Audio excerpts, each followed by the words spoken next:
Welcome, everybody, to the Lost Holocron Podcast, your guide to the Star Wars universe. I am your host, Didge, and with me, as always, is my homie, AJ. AJ, how you doing? Pretty good. Worked 10 hours today. Living Ooh. the best life as always. Ooh, on Mother's Day? I mean, we're recording this on Mother's Day. If you don't sense sarcasm in my tone... 10 hours is a lot, so I get the being drained.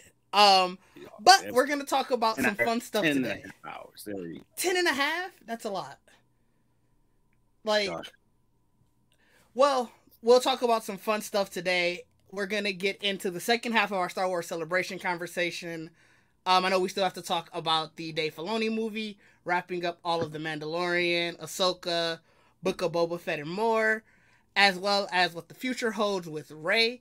And I think that the Filoni movie is probably the best way for us to kick off, just because there's so much around it. We know for sure that when we're getting a Mando season 4, Favreau has said that they're sort of mapping it out. They want to make sure it's a full-fledged story. Obviously, with season 3 sort of just ending, there's not a lot to tell on what plot points will be, who's going to show up in it or not. But with the sort of mixed reactions of season 3, is this something that you're excited for? Do you not care? Is it just, well, you want to get to the movie? What are sort of your thoughts on it? I'm very excited for this. I know a lot of people didn't care for season 3 because it kept it open-ended. I guess a lot of people wanted it a little tightly wrapped, like actual season finale, which I have to disagree with. I actually like that they kept it open for season 4 and for a movie that we're going to get. So for me personally, I can't wait to season 4. And do we know if this is going to be after the movie or is it before the movie? So it's supposed to be before the movie because the movie is supposed to wrap up pretty much all of those storylines. So I think they're trying to give it like that bow before you go into wherever Rey is going to after her movie. Yeah, so I really do like that. Just setting up everything for the big finale as a huge cinematic piece for the what should we call it? The Feloniverse, I guess. That's what I've been calling it. I know some people call it probably like the Mandoverse, but I think there's too much outside of Mando that goes into this to just call it the Mandoverse.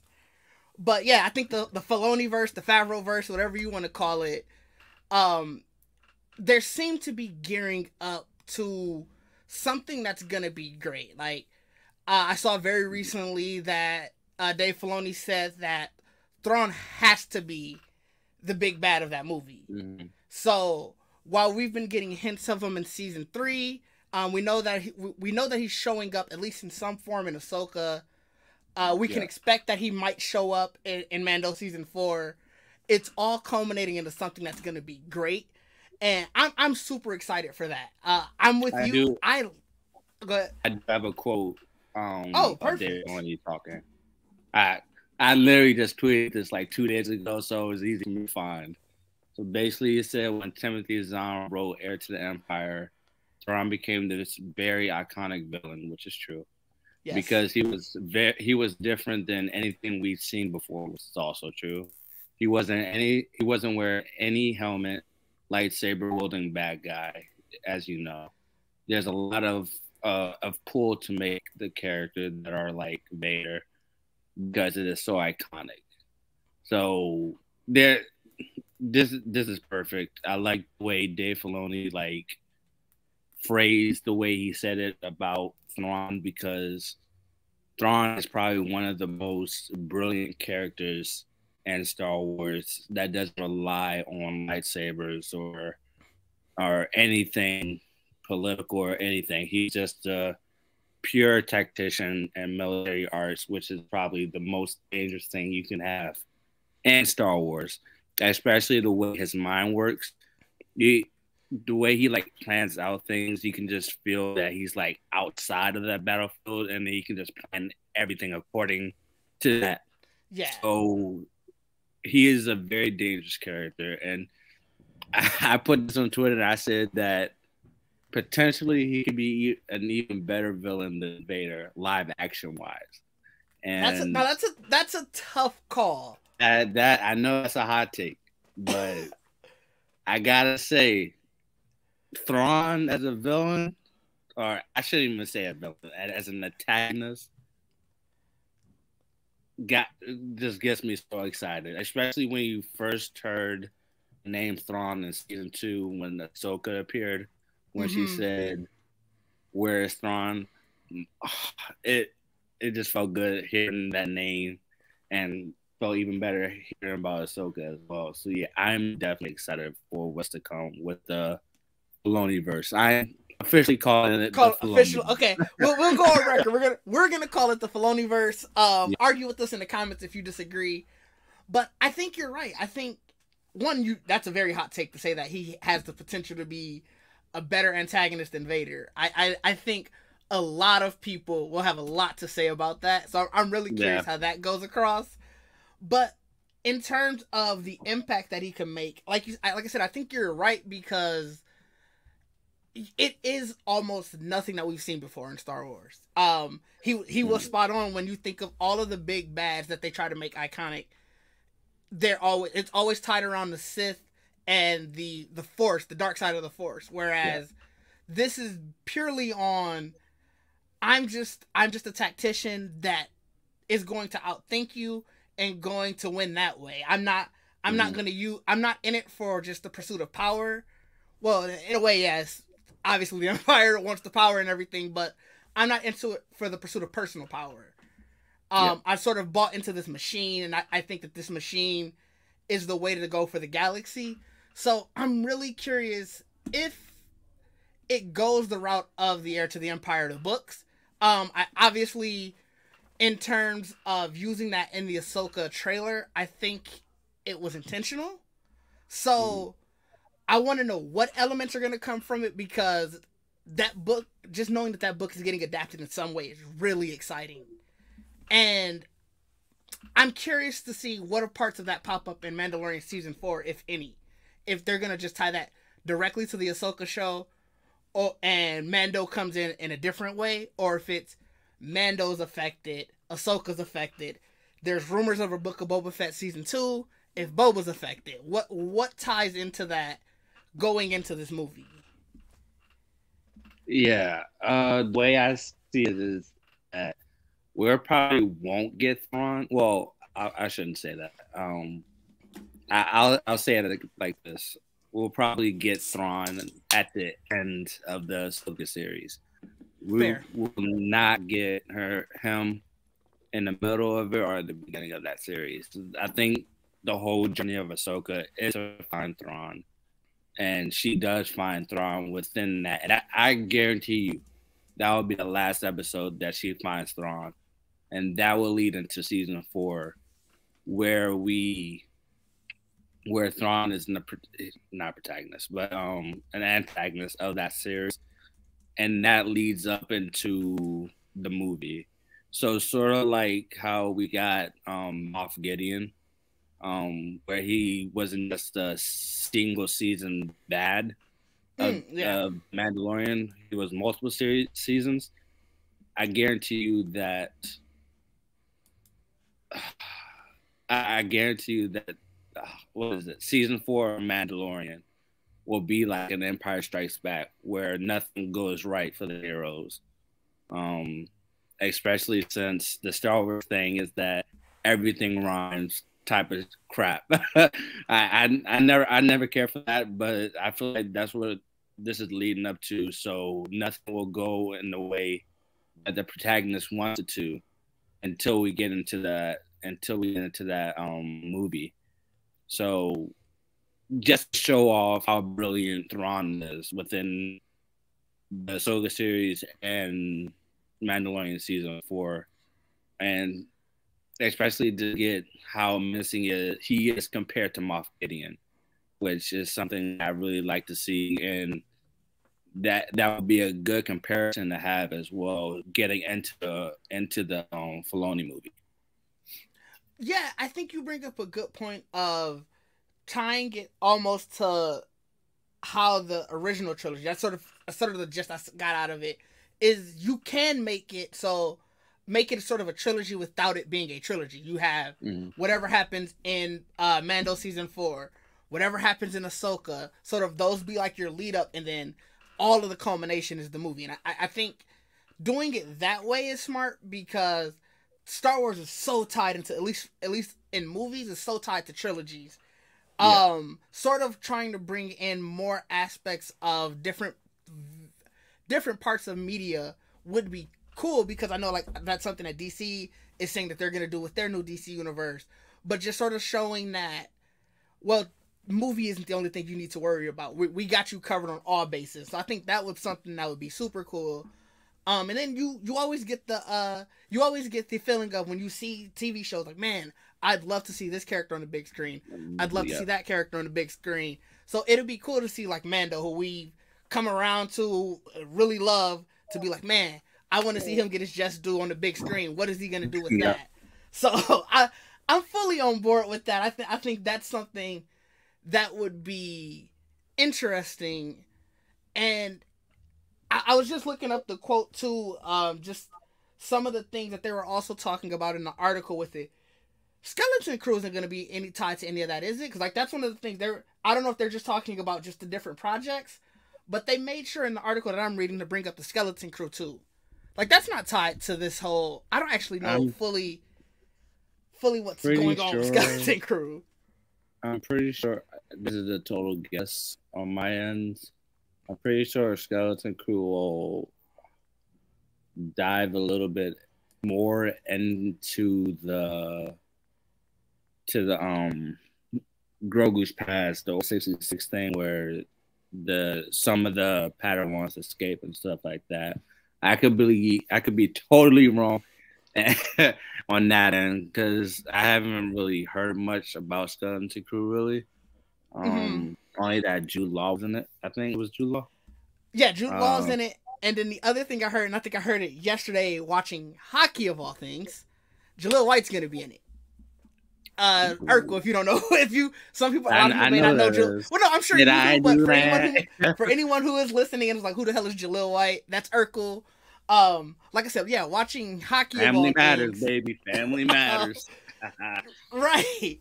It was weird because he was like on like the pre-show or whatever. It showed up on ESPN. I shouldn't say I was watching hockey. I'm not a hockey fan, but I watch a lot of ESPN, and they had brought it up there because he was doing like the pre-game show or whatever. And yeah, he was saying that he's in it, that it's coming out November-ish, December-ish. So this year? That's what he said. I don't know if he has his information 100% right. Again, that was the other reason I wanted to bring this up, because I haven't heard much other than, like you said, that Jude Law's in it. So I don't know what's going on with this series. And then he was saying that for his character, he didn't really go into details, but he said he had to do two hours of makeup every day.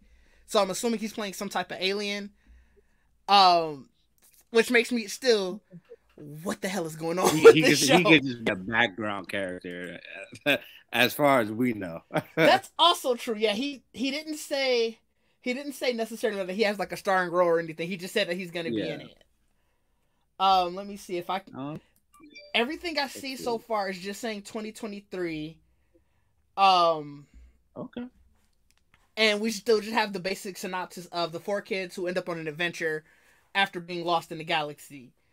So we don't necessarily know a lot. You would have thought by now we would have got like a trailer, something, just a little bit more information. They are. I know they unveiled the child actors, I think at Star Wars Celebration, but we still know nothing. And I think Ahsoka is, I don't remember. I should have had that date ready. Because Ahsoka is August, right? I think it's between August and September. Okay. Either way, Ahsoka is late summer, early fall. And if you're focusing all your marketing on that, it sounds like you're trying to use Ahsoka to lead directly into August. Skeleton Crew. August. Okay, so yeah, so August, if you're figuring 8 episodes, it's probably mid-August. That leads you to about mid-October, which if we're taking his word correctly, November, December, that's leading you right into that. So that are you selling me that that's supposed to I doubt it's tying directly to it, but is that sort of going to be your like what's your promo here? Give me something. I would That's basically all assume I'm I would asking. assume that's going to be directly tied into anything that's a part of the Mandalorian universe. I would assume. I would assume so, at least, like during that specific time period. So yeah, it is in that time frame, so that would make sense. But it's just I think to what you were just saying earlier, it's weird that they're playing this so close to the vest. Because then that means yeah, whatever happens here may have some type of inkling into the Filoni movie. And it's like, well, what's showing up here that we need to care about moving forward? Yeah, it's tough. So basically what we're saying is Disney, tell us something about this show. Give me some information and give me something other than coming from Jaleel White watching hockey. Like, I give me Jude Law saying something. Give me Kathleen Kennedy saying something. Isn't I think did they announce who was directing or writing any of it? I'm assuming it has to be Filoni and Favreau. It's literally like what, 6 months from now? Less than that? Yeah, I mean, we're in May, so yeah, it's gotta be. All right, Skeleton Crew. So we have 4 directors. Daniel Kwan, who's directing 1 episode that did oh, that's the he's one of the Daniels. Army Man and Everything Everywhere at Once. We have David Lowery that's doing it as well, that worked on Green Knights and A Ghost Story. Just doing 1 episode. Daniel, sorry, I cannot pronounce his last name. It's like, yeah, I'm not even going to try that. He's the other one who, him and Daniel Kwan work together. That's what they call them, those are the other Daniels. So their episode might actually be just 1 episode that they do together. Okay. And we have John Watts that's in this as well. And everybody should know who John Watts is. Right. If you don't know, Spider-Man. And then you also have Jake. I cannot pronounce his last name either. I'm sorry. That worked on Beef, the Netflix series Beef. Oh, Jake Schreier. Yeah, Jake Schreier. Okay. But yeah, those are the 4 that's directing it. And then the writers is John Watts and Christopher Ford. So there's some heavy hitters behind it. I'm sure it'll be great. Give me more information. That's really all I'm asking out of that one. I would definitely love to know more before Ahsoka, just so I could see what kind of vibe we're getting into. And especially to know if this is tying, it has to tie into the movie, like you said, but where where does it tie in? Also, I just saw that apparently Jaleel White's playing a pirate. So that might very much be a background role. I don't know how much of a pirate is taking aim and being sort of a main feature. Well, we also have The Acolyte, which is also a series. And we could also assume that Skeleton Crew could be a part of that era, the High Republic era as well. True. And pirate is a huge thing in the High Republic era at the moment. So he could have a big role if the Skeleton Crew focus is part of the High Republic era. So that could be one thing. It would make sense. Once again, we don't know. Yeah, we don't know anything. But to your point, it would make sense because the High Republic era is sort of having, I don't want to say a renaissance because it's new, but it's having its moment. Like, obviously, the books have been great. The comic series, all of that has been great. But it's starting to leak into other media. Like, obviously, if you're playing Jedi Survivor without going into any spoilers, the High Republic era is a huge plot point, and it, like you said, the Acolyte. That's sort of towards the. I think it's towards the end of the High Republic era, going into it's where the original trilogy starts. So 100 the years before. It's definitely having its moment. So this would just be an extension of that, and I'm here for that because I want to see more of that. I want to see more of that. It goes against sort of what I was telling Juwan last episode, in that media should exist where it needs to be. It doesn't necessarily always have to come to TV or movies, but I would like for this to come to TV or movies. There are some great stories there that I think deserve to be seen by more people, and I mean, because I think you've read more of the High Republic books. Like, what are some of the stories that you like from the High Republic? Now I just been rereading Light of the Jedi because it's been forever since I read that, and I'm finally getting more into it. So right now, like I said, I just finished Light of the Jedi, and then there's a few other comics that I'm reading at the same time. I can't remember the names of them right now. Sorry, but yeah, there's a few of them that I'm really enjoying. If I can actually find them, I'll show you. Actually, yeah, let me find the Light of the Jedi one, because I read that one too. That one's great. That was actually one of the ones that I was thinking of. More people need to know the story. I would love to see that be adapted. Oh, like especially since that's like that's literally the beginning of the High Republic era. Yeah, I can find it real quick.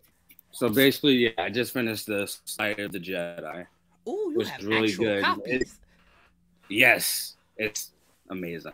It focuses basically on the beginning of the Jedi, of that specific era, and the introduction of the Nihil, which are basically like a pirate group, not really a pirate group, which is really interesting. They're really, really creative. Like, I shouldn't even say villains. Antagonists of the High Republic Order, basically, and all of that. And then I'm getting into Rising Storm. I'm finally reading this. It took me forever to actually get it. So yeah, so I'm getting that, and then there's Fallen Star by Claudia Gray. I love Claudia Gray. She's amazing. And then the newest ones right now is Path of Deceit and Path of Vengeance, basically, which are going to be amazing. I've heard a lot of good things about it. And then you also have Convergence and Cataclysm. Cataclysm, right? Yeah. Cataclysm, I heard really. I'm really excited for Cataclysm, which I've heard a lot of good things about that as well. And then I also did read this Into the Dark, which introduces. I'm not going to spoil it for anybody that wants to read it, but it introduces a creature that's incredible. It focuses a lot on the dark side of the Force, basically, not the Sith. Has nothing to do with the Sith, but it is an interesting creature that's in it. So yeah. There's a lot of interesting stories that they're creating for the High Republic era. There's still a lot of comics that they're doing right now, and right now, Phase 3 of the High Republic era, which is I can't wait to get into. Right now, I'm still on Phase 1. I'll probably go into Phase 2 within the next 2 months. So, I don't know how fast of a reader you are, but I think, if I remember correctly, The Eye of Darkness is a November release. So, even if you're in Phase 1, like I said, depending on how fast of a reader you are, you can definitely get through it before November comes around. Even if I don't get through it on time, I'm still gonna buy it, so I'll just have it. So right. I plan on catching up by then, though. That's my plan too. Like I said, I'm also still in Phase 1. Really just halfway through the second book. But as I was telling you guys before, I got some travel coming up, and I'm gonna have to download some books to my iPad and definitely try to catch up before then. I know think I know there was a web show. What was it, the High Republic show that Christina Ariel was doing? I didn't watch any of them, but I think they sort of go and coincide with like sort of explaining the books if you haven't gotten a chance to read them or something. So there's multiple ways that if somebody wanted to read it or wanted to get into it, they get the chance. You can also get the audiobooks if you don't want to read them as well. That's also true. I don't like audiobooks, so I never recommend audiobooks. I'd much rather read it myself than have somebody read to me. But teach their own. I will say that audiobooks would always do have a good production. Like the voice cast is great. The way they do audio design is also great, especially for the Thrawn novels. It's incredible. So do they do them like sort of like what is it, like fiction podcasts? You know how, like, I don't know if you've ever listened to any fiction podcasts. Exactly. So they do it like exactly that? Like that. Yes. I don't see. That's the weird thing, because so this is going to sound very weird. I like a good fiction podcast. Like, have you listened to the Batman one? Have you listened like the Batman one where Winston Duke is playing Bruce Wayne? It's great. Mm-hmm. But for some reason, knowing that I don't know if it's like knowing that it's a book takes me out of it. But I just can't do audiobooks. But like I said, I can listen to a fiction podcast any day, especially if it has a good story. Fair enough. I don't know. I'm gonna look more into it. Maybe I'll give them a second chance, especially if you're saying that they have good narrative design, and have especially good voice actors. But I guess before we get into our other big topic of the day, I do want to sort of talk about the Rey movie. There's been some interesting fan cast, which is weird because we know nothing. But there's been there's not even fan casting for it? There's been, I guess maybe fan casting isn't the perfect word. Let's say fan theories. Fan plot points. I'm going to have to hear some of these. So I think I'm assuming that somebody must have said it when they announced what the movie was going to be, being about Rey building her new Jedi Order, or everyone just accepted that has to be what it's going to be. Because everything has been, well, what if Cal Kestis is a part of it? Don't spoil anything for me if the game is over. I haven't finished the game yet. Don't spoil it for me if that gets cut out in the game.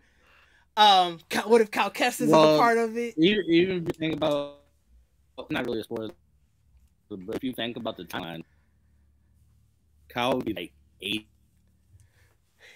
So either 90 going on period.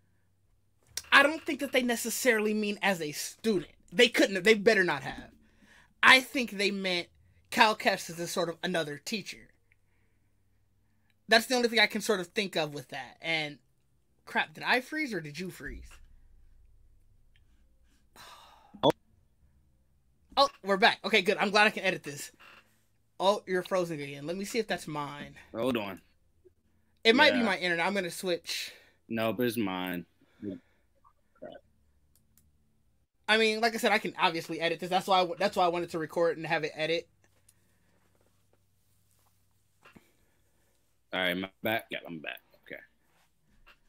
Yeah, but like I was saying, I think they mean Cal Kestis as sort of another teacher, not a student, because they also said, like, oh, what if Grogu shows up as a teacher, and also Finn as a Jedi. So when I say there have been some wild fan theories and fan plot points, they have pretty much taken anyone who remotely touched a lightsaber over the past 7-8 years and said, well, yeah, they should show up in Rey's movie as a part of the new Jedi Order, and it's just been wild to see. Like, yeah, that's fair. I mean, I don't know.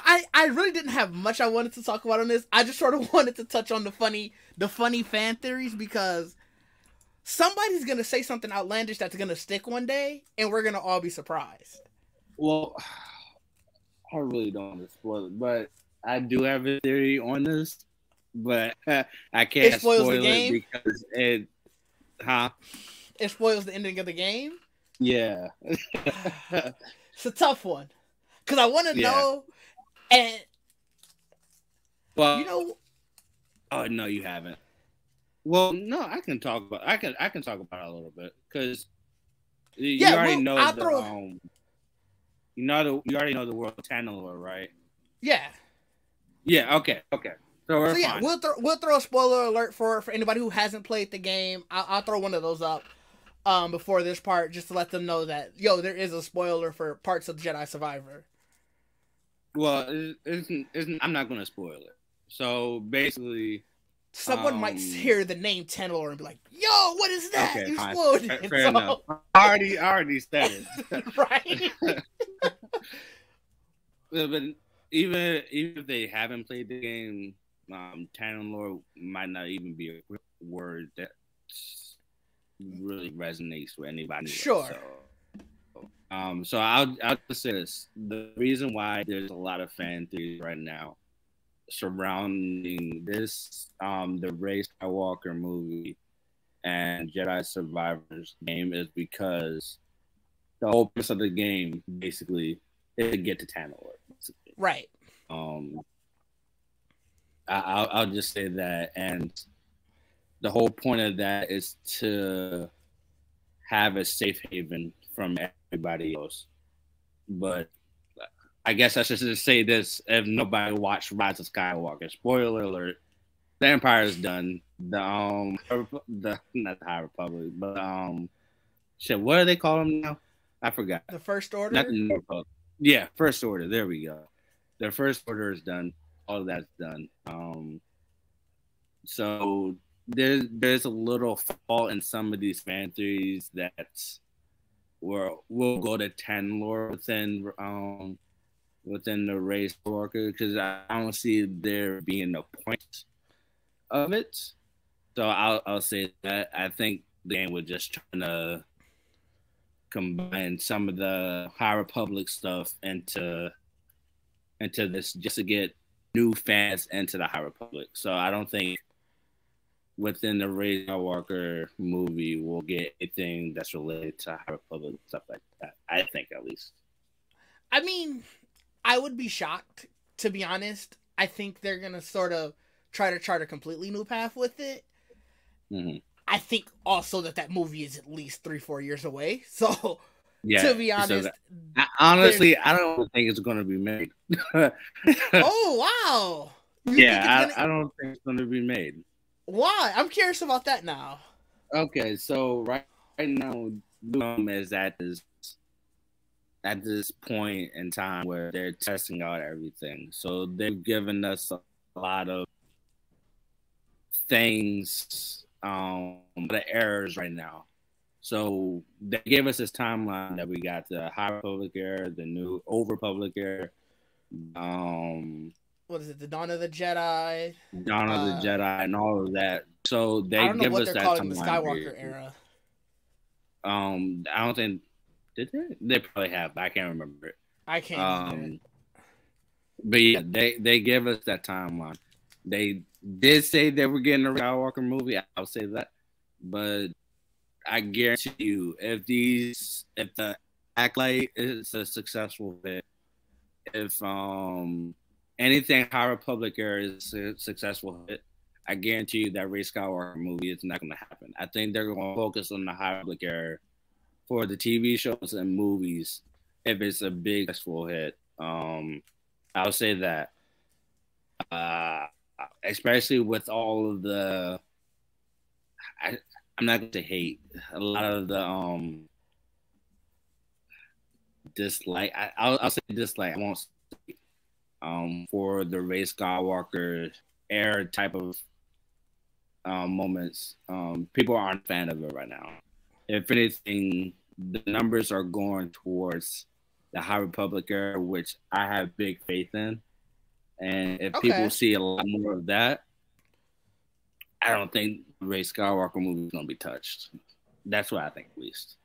I mean, it wouldn't be the first time a movie that's been talked about for years for Star Wars didn't. I mean, are we still getting the Taika movie? Like, is that ever coming to it? I know Rogue Squadron. They did say that was still under development, but I don't think that's good. I mean, yeah, under development could mean all types of things. Under development could literally mean, well, she's sitting down giving out plot points. Yeah. So basically. I don't think that I wouldn't be 100% surprised because it does seem to be something that happens a lot with Star Wars, but I'd be a little disappointed if it did. Um, yes, there's a ton of stuff that you can do from the Dawn of the Jedi, Old Republic, the High Republic. Hell, we just did our entire last episode talking about that. But yeah, at the same time, eventually you do run out of time. You're going against the clock essentially, and if you're already saying with the Acolyte you're starting 100 years before you get into what we already know, you're not giving yourself a crazy amount of time. Especially if you like to fair, to be fair, we did get 9 movies that set like 40 years apart. 100 years is still a lot of time between the Phantom. That's double the amount of time that we've gotten for the Phantom Menace trilogy, the Empire trilogy, now the Rise of Skywalker trilogy. That's fair. I think it's just in the scheme of hearing where they wanted to start with the Dawn of the Jedi and where it's getting. By the way, as it gets darker, you're getting darker on your screen. Oh, okay. Oh, okay. You can keep talking. Yeah. So I think it's just it's a case of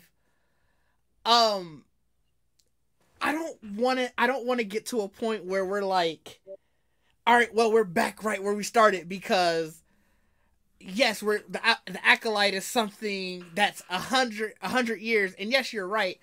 The 3 trilogies were set within like 75 years, but again, like I was saying earlier, Star Wars is a thing that loves to do trilogies. I don't want them to do a trilogy only for it to be like, all right, the next trilogy is set 20 years after that, and then we're back to the point where we started again. So it's that, but maybe if they do more stuff that's tied to the maybe this will give them a chance to do the Old Republic, then I'll stop complaining. Well, I'm not gonna lie. I think there is a reason why they give that timeline. I do think that we will get stuff from the Old Republic era, from the High Republic. There's going to be a mixture of a lot of things within the next few years, I think. Like I said, there's going to be a. Oh, go ahead. Finish. No, go ahead. Finish your sentence first. No, I wanted to know that. So then I'll ask my question after that, because my question it's going to derail all of that. So. Okay. So I do think we're in this transformative period with Lucasfilm. The reason why we did get this huge timeline and why they give us specifically the Old Republic, the High Republic, and shit, what was the other one? I just had it up. Dawn of the Jedi. Jedi, the new Jedi Order, which is the Rey. Oh, that's the Rey one, yeah. Yeah, they're 15 years into it. So I do think with those 3 specific periods, those are the periods that they want to focus on movies and TV shows to see which one sticks more. And that's part of the reason why. What? No, I'm saying, to see what sticks so you can move forward with it. Yeah, that's one of the reasons why, yeah. So, I was going to say, so let me ask you this. Are you interested, not in what you think that they should do, or what you think that they will do? Are you interested in seeing it? The Rey Skywalker? New Jedi Order. Yeah. Oh, 100%. I've always been in the camp that we just in general need to get away from this Skywalker period at this point in time. So they go forward 15, 20, 100 years from this period, or backwards 130, 150, 200 years prior to that, I'm completely fine with that. I just need new characters, new ways of thinking within Star Wars, within Lucasfilm at this point in time, because right now we just haven't gotten much. I should say we haven't gotten much within the TV space or the movie space at this point in time. We got a lot of good comics. We got a lot of good novels. But right now, their bread and butter in movies. So the fact that we haven't gotten one since Rise of Skywalker, which was what, 2019, 2020? I can't remember. I think it was like 20. It's been a definitely while. wasn't 2020 because Rise of Skywalker wasn't that close to the pandemic. I want to say 2018 to be honest. Yeah, it's been a minute since we've gotten another Star Wars movie. You said 19? So, yeah, it was 2019, and it was late in 2019. Oof, I could have sworn it was 2018. But all right, so clearly, anything pre-pandemic is almost a wash to me. So, fair enough. Yeah, you're in basically the same camp that I am. That's I think why I was so excited for the new Jedi Order era is because that's something that we knew was going to be like outside of the Skywalker saga. Mm-hmm. Anything pre the Skywalker era, it has that. It has that. Well, how is it going to tie into what eventually we see, and more so the High Republic one, just because of the Acolyte's timing. Like there's, like Joanne was saying last episode, and so many other people say it. Well, Plagueis better show up in it because it's so close, and it's like, you lose that ability to just tell a wide open story because we got to know that eventually it has to hit this. So that's why I was really excited for that one. But I'm not gonna lie, if you're right and the High Republic stuff hits and they just go, well, we're gonna stick in this era, we're gonna do Old Republic stuff, we're gonna do Dawn of the Jedi stuff, I'm not gonna we lost. I can also see them if they won't stick with just the series and movies. I can see them going a video game route where they focus on the Old Republic era stuff. That's where they can focus solely on storytelling within the video game space. I can see that happen. But right now, that a massive win. Yeah. Yeah, for sure. Wait a minute. That would be a massive win. We're getting more video games like that. I'd be. Well, that's why we also have we have like 5 more video games for Star Wars. We also have that. There's one that's set with the High Republic era that's being made right now. Is that the wasn't it a Sky? I think it's like Skydance or something like that. I forgot the I think that was the Skydance one. Okay. And then we also had Knights of the Old Republic remake, which is stuck on development right now. I don't want to have to go buy an old Xbox again to replay that. And I definitely don't know where my old Xbox is, so that's out. You can also play it on your phone, but can you? I didn't know that. Yeah, you can play it on your. If you have an iPad, you can also get it. There's a nice little app in there. Oh, okay, I might have to get that then, because I would definitely love to replay that. I'm curious about where that Ubisoft's open world Star Wars game is going. Will it be true open world, or will it be like Ubisoft's flavor? I truly believe it's truly. I think it's a true open world. I have a gut feeling that's open world. I mean, I don't think I've heard anything since the announcement of it. So we haven't. That seems to be part of the course for anything Star Wars, though. You get the announcements, you get the big flashy, this is going to be coming at some point, and then you just got to build your excitement off of your fandom, which I do a lot of that anyway, so it's not a huge deal, but I'd love to be able to build some excitement off of, other stuff we've seen like that. When we got that teaser trailer for the Knights of the Old Republic remake, I was living off that for weeks. And then only to find out that it's in developmental hell was like, oh my god! I hate when they do that. They give us an announcement, a cinematic trailer with gorgeous. They haven't even started making the game. Why would you give us an announcement that's not even being made? It's insane. It's I want to do a. Why give us hope just to describe our games? Yeah, I mean, I get it. Like I said, I definitely want to. I want to do a Star Wars gaming just episode on just all Star Wars games in general coming up very soon. So we can commiserate about that then, and hopefully we'll have something. I heard, and I want to make sure that I speak it correctly because a lot of people were saying that it was canceled. The last I saw, the parent company of the studio that was making it said that they were planning on moving it from that direct studio to another one under their sort of umbrella. So I'm pretty sure they already did. Okay, good. And that could have been the reason why people were saying it was canceled, because I think it was like Aspire was making it at first. But now... Yeah, that was the Old Republic. Yeah, so I think that they... Whatever, I don't know what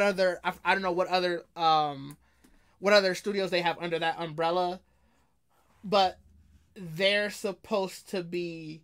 That's what it's supposed to be doing now, is that it's going to be under a different developer, but it as we know as of right now, it still should be coming soon. So hold your hopes up, ask the right questions, ask the right people, and I don't know, start a hashtag or something. I'll join it. I'll get us a hashtag going, because I definitely want to see that coming. So it was from Aspire. So Nicer Republic was from Aspire first, and then went to Saber Interactive. Yeah, that's the so that's the new one. Yeah. Cool. So, like I said, let's hope that's coming soon. That was announced in August 2022. So basically a year. Ugh. Almost a year. Yeah. Ugh. Maybe there's supposed to be a PlayStation. There's supposed to be a PlayStation showcase. What, in 2 weeks? We're not getting that. We're not getting that. Let me have some hope, man. Let me have some hope. They haven't even confirmed a PlayStation showcase. You never know what we're gonna see at that. They might show. They're probably gonna show Spider-Man 2. But let's have some hope. They have to. If they don't, it's gonna be a riot out here. At this point, they have to show us something for Spider-Man 2. I can't imagine they wouldn't. But before we get out of here, I want to talk about Star Wars Visions, because I think this is the closest we're ever going to get to a Star Wars What If. Yeah. I don't ever see that. I would love for a Star Wars What If to come, but I think this is our closest one we're going to come to. Season 1 by itself was already great. I enjoyed all of those stories. There was a couple I probably could have left, but for the most part, they were all great. But season 1. there was definitely a couple that I was just like, did we need this one? But they when they were hitting. But season 2, amazing.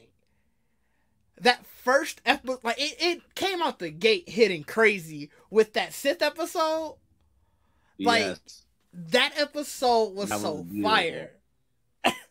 The animation of it, the writing of it, the way that everything flowed together was just great, because these were characters that we don't know, but the essential lore of everything was still there. Like having to enforce the rule of 2 and making her basically do it was just amazing. I honestly, that's my favorite episode of the season. Me too. Yeah, the I Am Your Mother episode was great. It was very fitting to watch right before Mother's Day. That was a good episode. And then the one that had Daniel Day Kim in it. I can't remember the name of the episode, but it was the one about the initial war between. It was the 5th, maybe 6th, but it was the one between the initial war between the Jedi and Sith.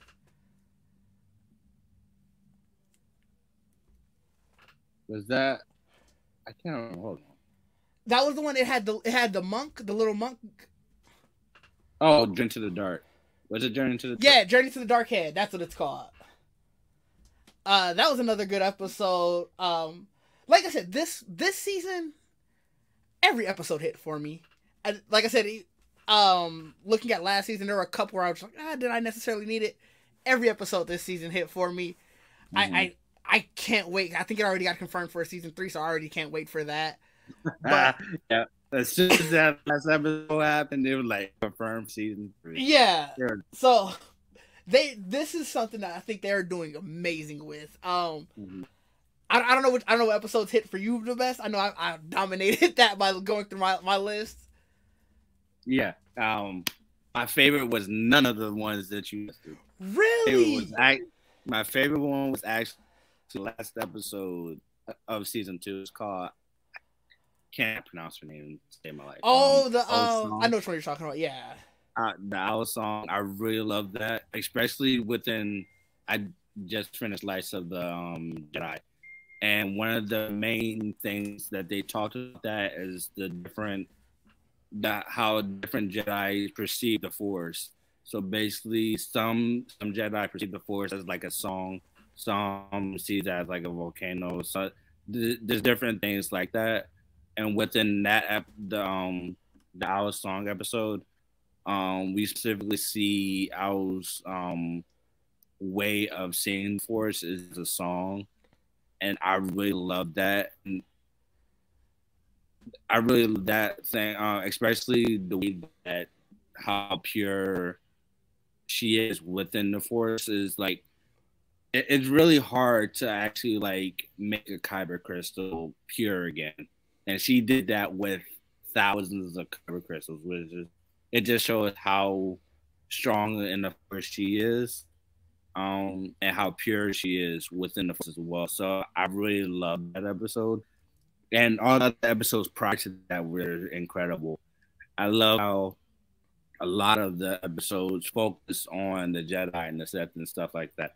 Like you said, basically, animation beautiful, music incredible within all of the episodes between season 1 and season 2. And I actually tweeted this out. I said that this is the most creative thing Kathleen Kennedy has done for Lucasfilm. And I honestly do believe that this is the creative thing, the most creative thing that anything in Hollywood studios has ever done before. Bringing in overseas animators and storytellers is one of the best things that I've witnessed, basically. I really do love that. And hopefully a lot of studios will follow this path because they definitely need it.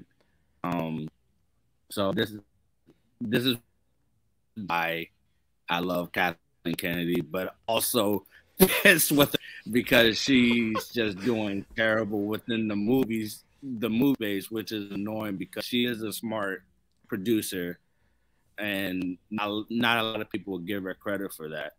So the fact that we can make these smart decisions, like giving us visions and giving people from South Africa, basically South Asia, Japan, giving all these different countries, different animated studios work and just showing off their work basically so they can get more jobs within our space and overseas space. It's very smart to do. So hopefully a lot of studios will allow this to happen.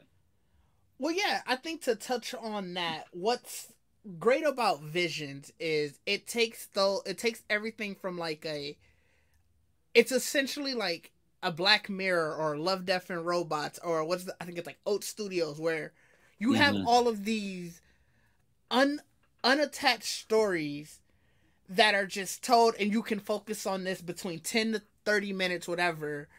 And you don't have to worry about necessarily tying into an entire saga or an entire universe. You can just tell your story. But here, you tell it in a way where it's tangentially attached. Where, the two Sith that were fighting in episode 1, or the purification of the kyber crystals in episode, I think it's 9, whatever. 9, they're not attached to each other than the fact that they're Star Wars stories. And I think that's the part that makes it great. Where even like I said, calling it the closest that we'll get to a what if, with What If, they were still trying to advance a singular narrative. Whereas with this, like I said, you just got the chance to just have fun. And that, I think that's what makes it great.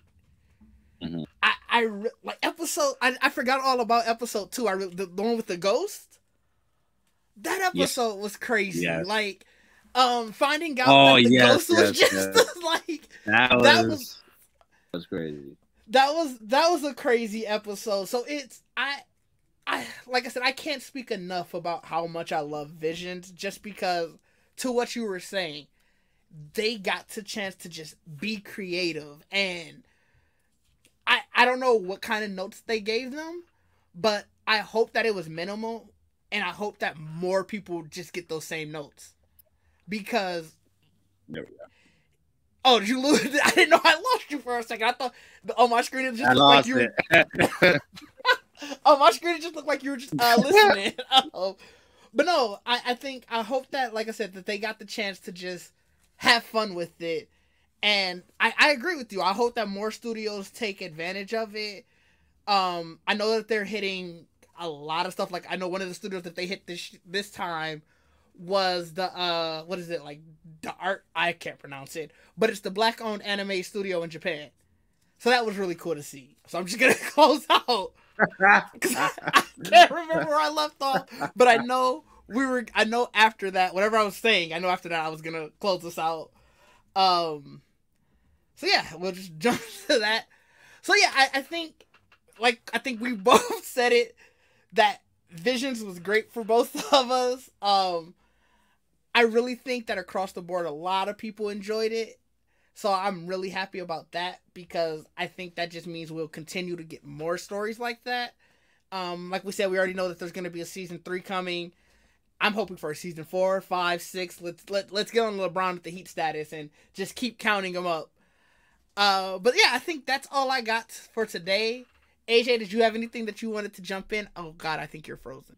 All right. Oh no. Oh no, you're there. You're there. Okay. All right. So, I got my spiel. Since it's local recording, I can just take that part. But AJ, do you have anything you would like to add before we sign off? Nope, I'm good. Fair enough. Fair enough. Let's save everything for next time. Let us know in the comments what you guys thought about Star Wars Visions. If you're excited for the new Jedi Order, if you want them to stick with the Old Republic or the High Republic, just let us know where you want to see Star Wars go from here. But until next time, I am Didge. That is AJ. This is the Lost Holocron Podcast, and we are out. Peace. Peace.